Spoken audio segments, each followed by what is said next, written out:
This morning, as I was sitting in my front row seat, I was thinking about Acts chapter 2, and I was thinking about the early church, and I was thinking about how they devoted themselves to the fellowship of believers. How these early believers, they swore fidelity to the fellowship, to the gathering of the church every day in the temple courts. And COVID-19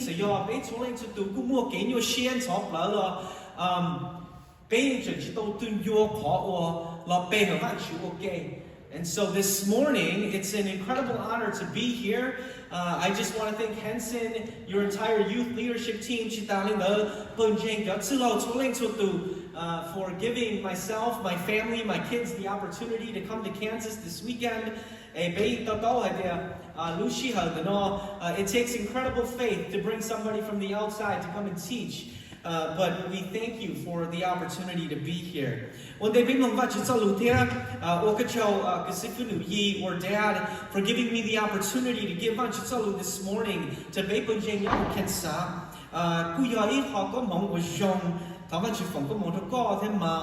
and along with our brothers and sisters, as you continue to faithfully serve here in Kansas. This month, this month is Pastor Appreciation Month.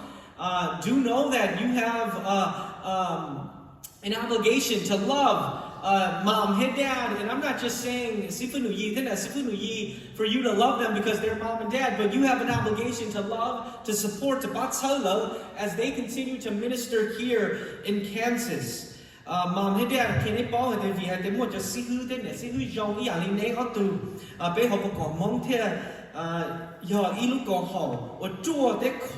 So thank you so much for your service. And Dad, thank you for sharing with me your pulpit. Genesis chapter 1, verses 1 to 3.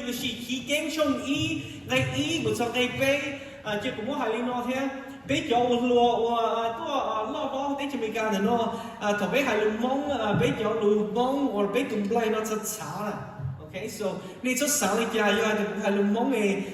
kind of dodgy or okay, or okay, so Genesis chapter 1 verses 1 to 3. In the beginning, God created the heavens and the earth.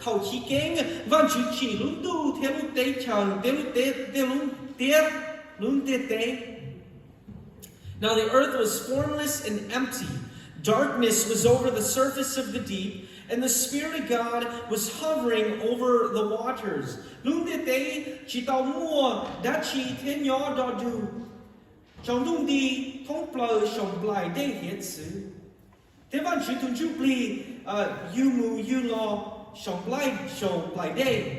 God said, "Let there be light," and there was light.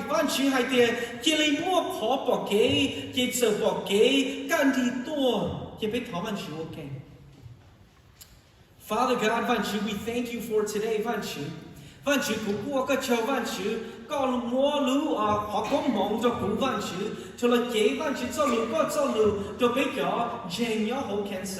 morning,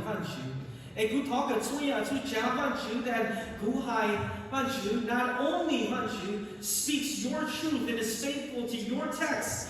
I pray, Lord, that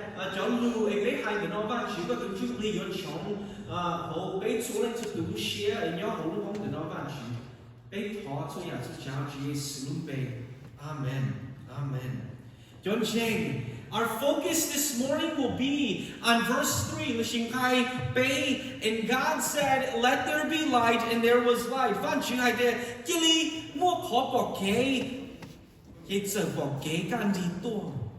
But before we get there, we summarize. Our text begins with "in the beginning."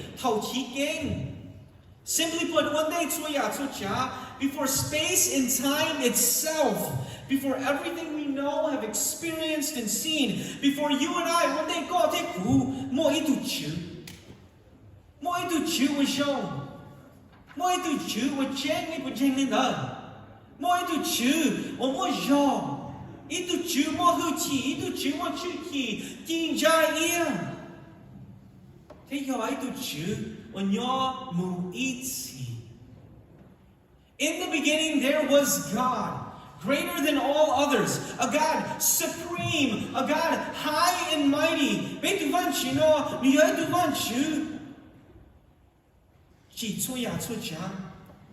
Chỉ hay tây uốn nhỏ sầu trốn du or tây uốn nhỏ hồng tây nó.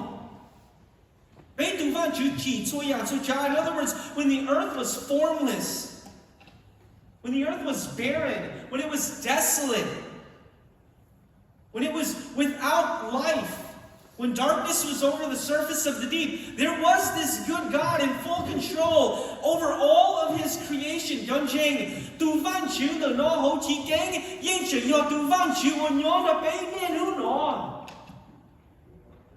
The God who is in control of creation is the God over creation today.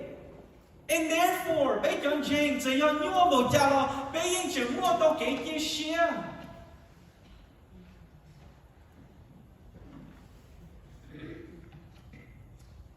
in verse 3, our focus for today, and God said, "Let there be light." And there was light. I want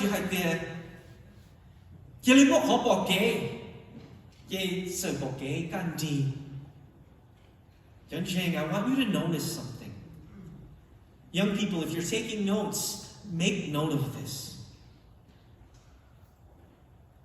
From the outset of creation, from the outset of creation,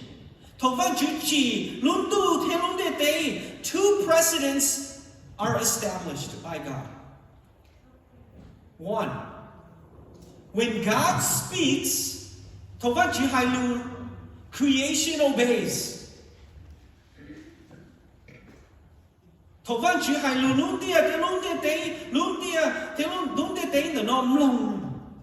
When God speaks, creation obeys. And two, in times of darkness,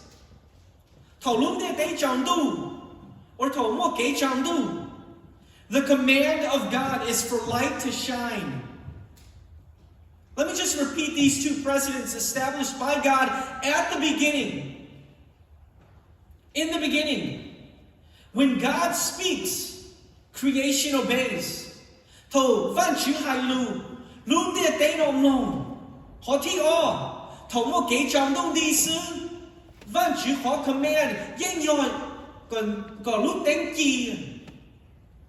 In times of darkness, the command of God is for light to shine. God said, "Let there be light," and there was light. Church, let's talk obedience. They serve the Lord because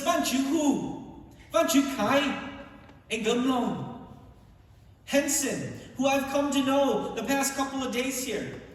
At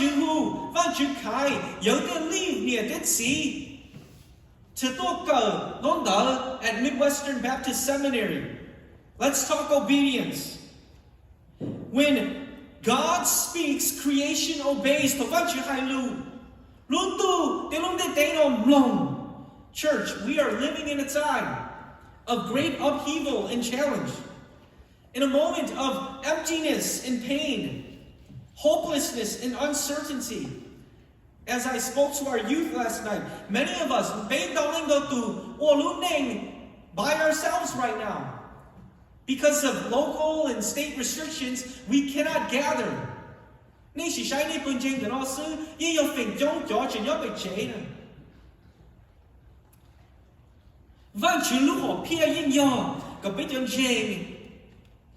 In the midst of this darkness, in the midst of this season of isolation, Có bé chân chênh nhưng chẳng kia xế trong văn chữ cho lù. Có bé nhện, thế bé nông. Văn chữ cho lù nữ hai. Bé bùi hò ý chân chênh nhện, thế nông văn chữ cho lù nữa. A few years ago, I had a conversation with a pastoral friend. And he had just returned from Alaska. I don't know if you've ever been to Alaska. I've never been there. Alaska. But there are months in the state of Alaska, in various parts, where the human experience is literally lived out in darkness. That literally 24 hours a day. In fact, CNN wrote an article in November of 2018 about a town in northern Alaska within the Arctic Circle, a town that was experiencing 65 days of consecutive darkness. Could you just imagine 65 days, 24 hours a day, pure darkness? It's probably why researchers point out that in Alaska, nearly 1 in 5 Alaskans suffer from depression.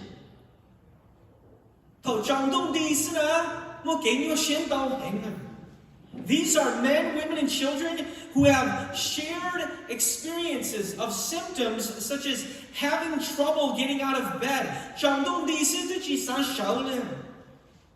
They have symptoms such as fatigue, overeating, obesity. In some quarters, they have individuals, some of these individuals suffer from symptoms such as suicidal thoughts. In other words, prolonged darkness has its effects on the human condition. A condition already mired by sin.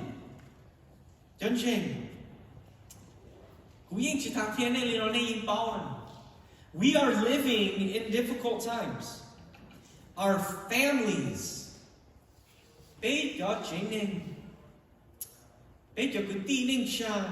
our friends, our neighborhoods, our communities, our cities, they are being decimated by COVID-19. They are being decimated by unemployment. They are being decimated by unhealthy relationships. They are being decimated by sin.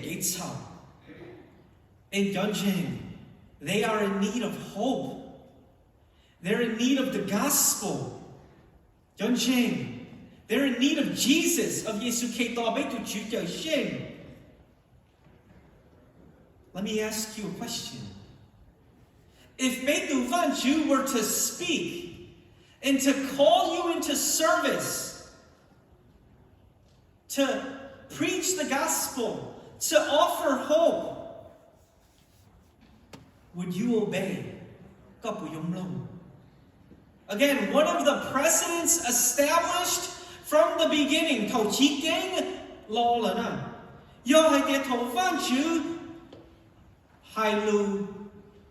creation obeys.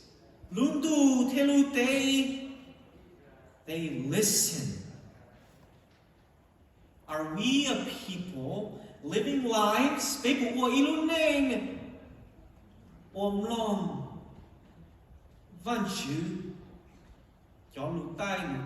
His commands.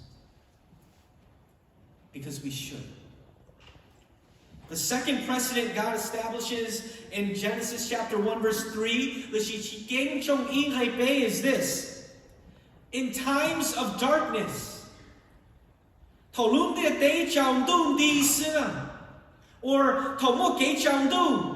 the command of God is for light to shine. Let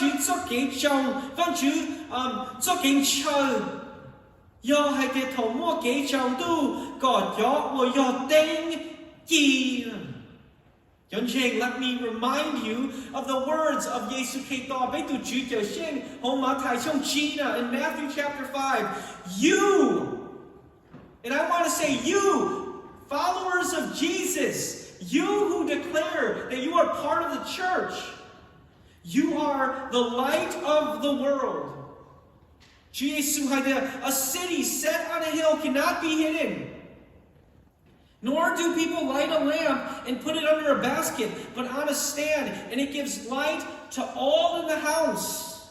In the same way, let your light shine before others. In other words, vì vì nỡ nê yo chủ chi. Nê của bóng lên turn on những flashlight, một lúc flashlight nó gõ, một lúc backpack sư.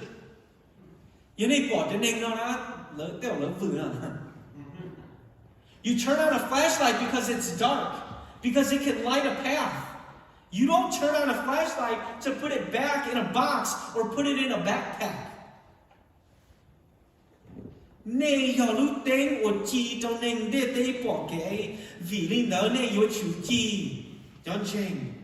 Again, we are living in and through an unprecedented time.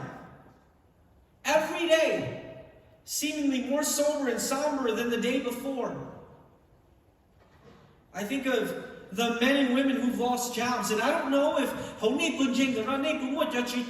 that bông hô lử vì hai tên có kế món thì nó là. But a lot of stories from churches across America here of individuals who have lost jobs or have had reductions in hours at their jobs. I think of the families who wake up worrying about their next meal or where their next mortgage or rent payment will come from.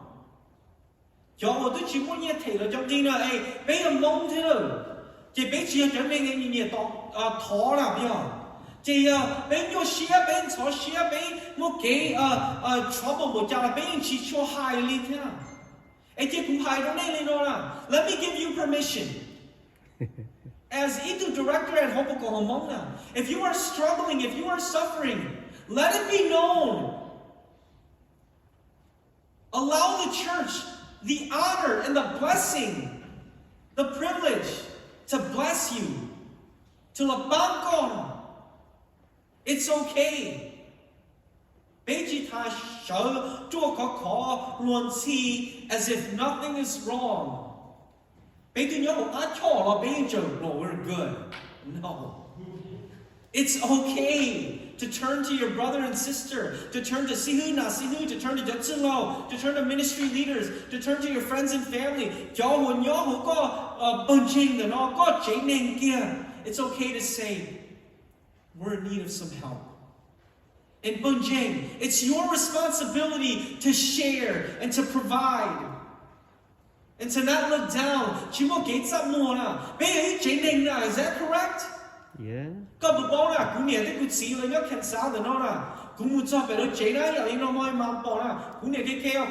Refrigerators.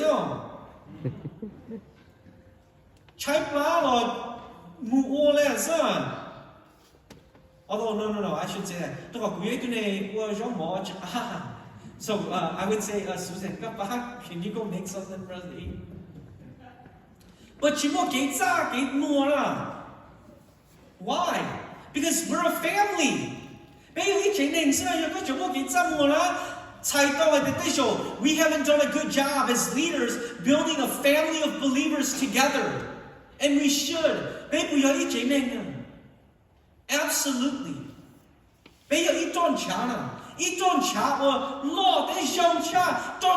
Physical.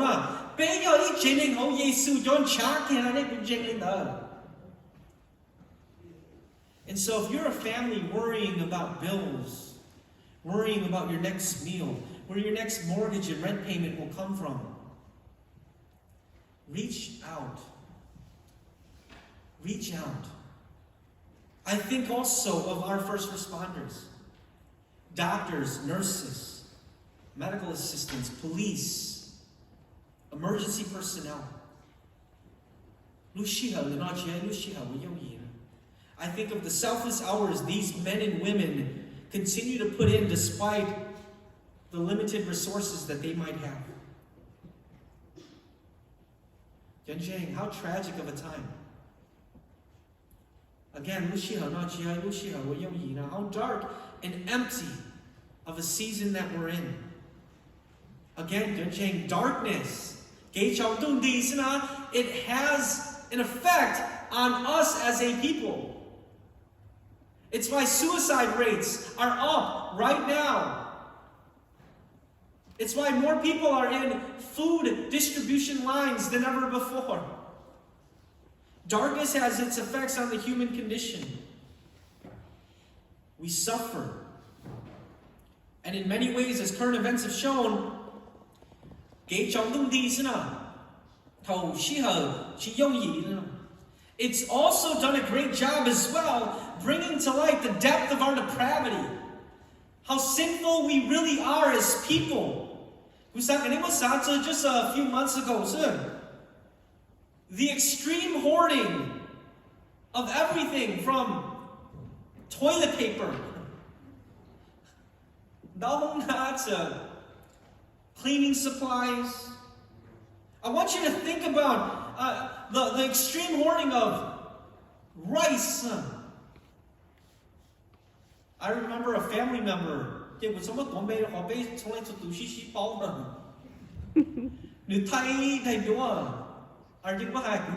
So my mom, I love her to death.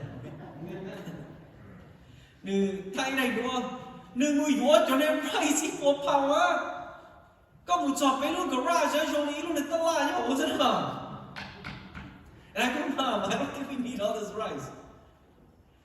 She told, you China. You usually rice,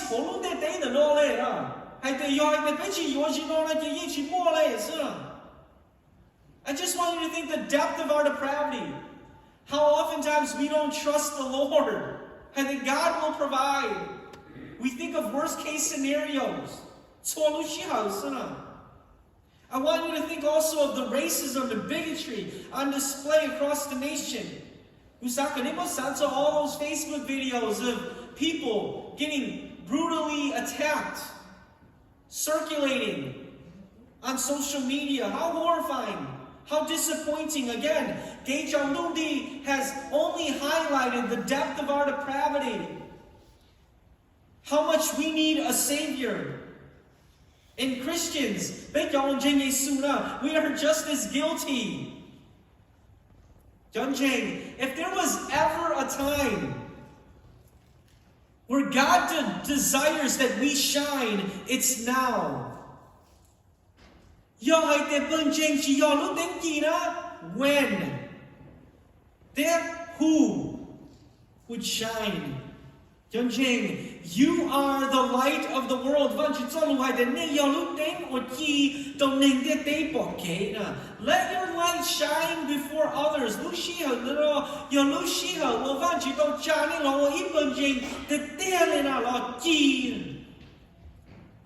In this great hour of darkness, of emptiness and hurt, of pain and uncertainty, how are we? Ask ourselves this question.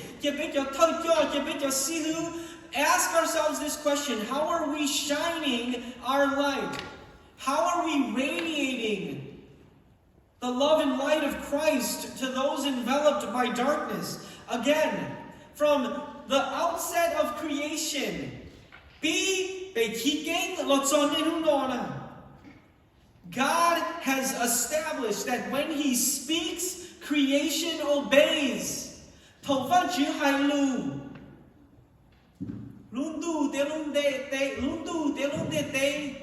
Us included, that we obey. That we just don't simply turn a blind eye. That we don't simply turn on our flashlights and put our flashlights back in a box or in a backpack. When God speaks, creation obeys. Today, and everyone at home,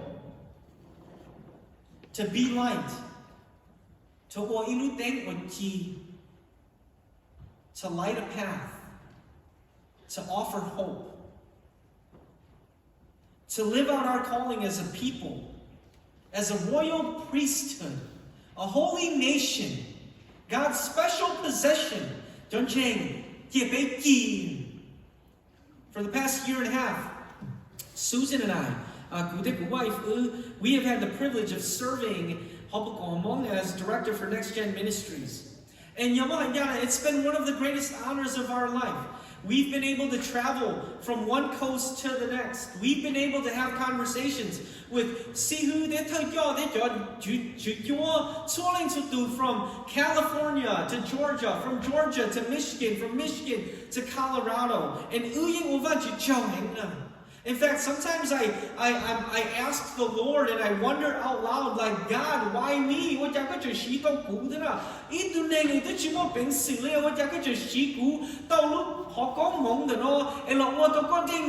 such a national and global level.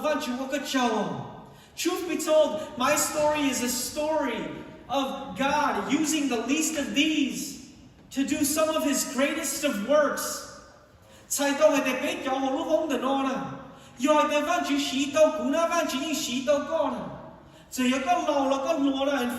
I meet so many and they say,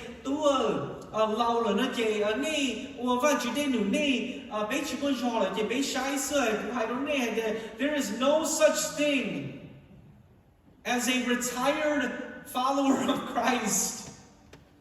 You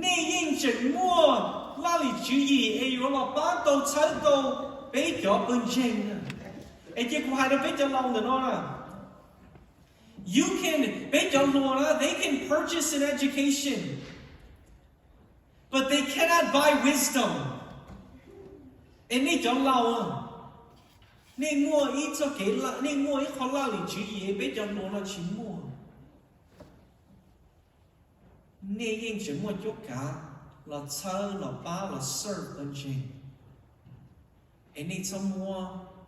Service the not you have a responsibility to care for and to love the church, to be committed. One of the things we do really well is point out all the bad things that are going on in the church. One of the good things that we also do, though, is we have a lot of ideas and a lot of thoughts and a lot of dreams and visions for the church. So I just want to challenge all of you, to be active, to love the church, to be committed, to be invested, to give. Give not only your resources, but also give your time. Be committed as the early church in Acts chapter 2. One of the things that I've learned to change in my life and in the life of how I raise our kids, or how Susan and I raise our kids, is we used to give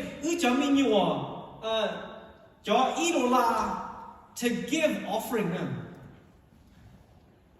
And it wasn't too much of our farts of our own because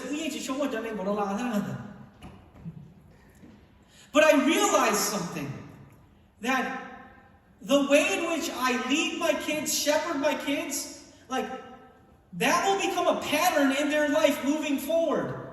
So faithfully give to the church now. The pattern that I built into them was to give the idola. And that's all they would know. So Susan and I, we've learned to start giving them different type of bills, so that they know that there is commitment involved in loving the church. And if you don't understand that there's commitment involved in following Jesus, then I want you to understand this. Jesus went to the cross for you.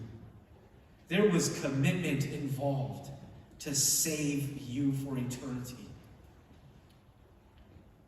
Love the church, Jehovah. Love the church.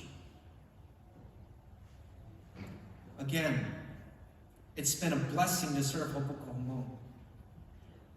One of the best things about working there, though, is this. I get to hear stories from around the country about how God continues to move and shine through the church. So take, for example, this past week. This past week, I was in Milwaukee, a new Tuesday to Thursday. With your staff, along with some friends and a member from Dexcom. We were in Milwaukee. We were planning Dong Shalatzi Hyung in July of next year. And truth be told,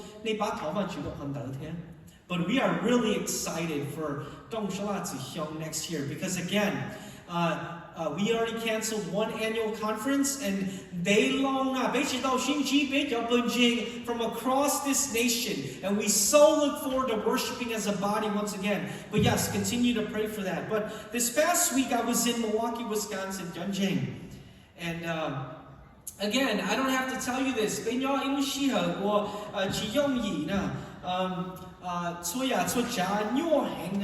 in Milwaukee and in Madison, we have a group of Hmong pastors and pastors' wives led by Sifu Senglong.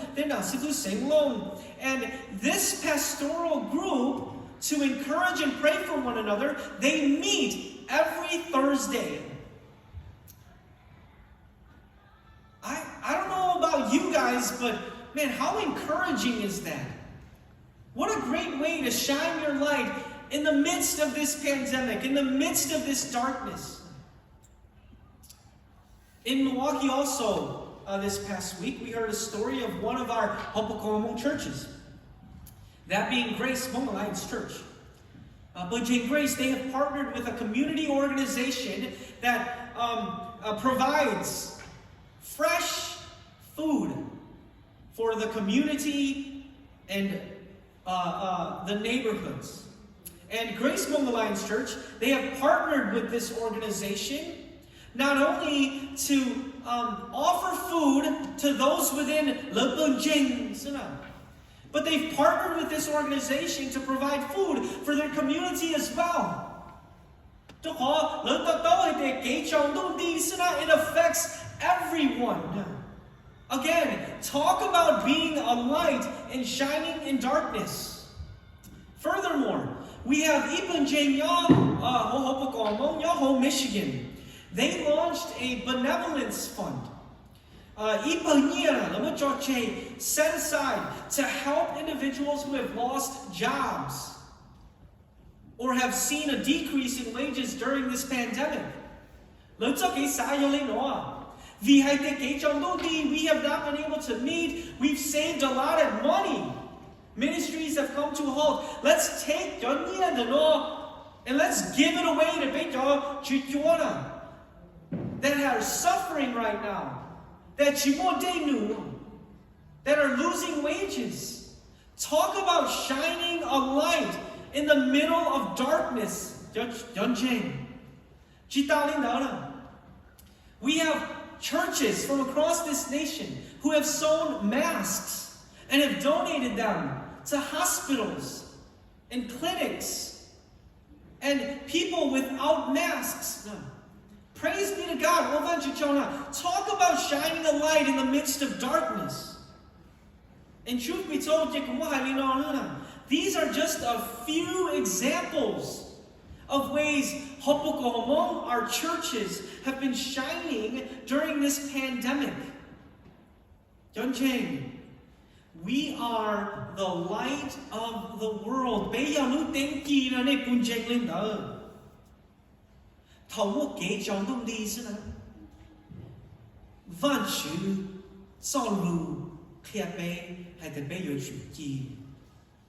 And in doing so, the prayer is that the gospel is preached.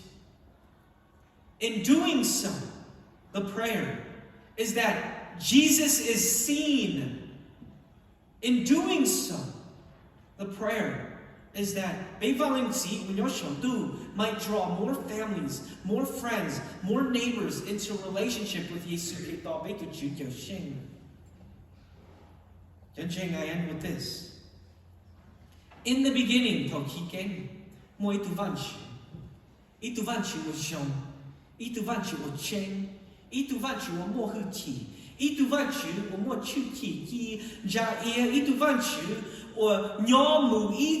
and in the beginning, this God, he established two precedents. When He speaks, Thầu văn chữ hai lưu, creation obeys. Luôn tu theo luôn địa tế nông lòng. And two, in times of darkness, thầu mua kế trọng tu đi sư, thầu luôn địa tế trọng tu, or thầu kế trọng tu, là trầu luôn địa tế nữa nó. The command of God is for light to shine. John James, bây giờ văn chữ, cho tút si, cho tút khải. John James, bây giờ văn chữ đến gì? Chỉ biết gì thôi.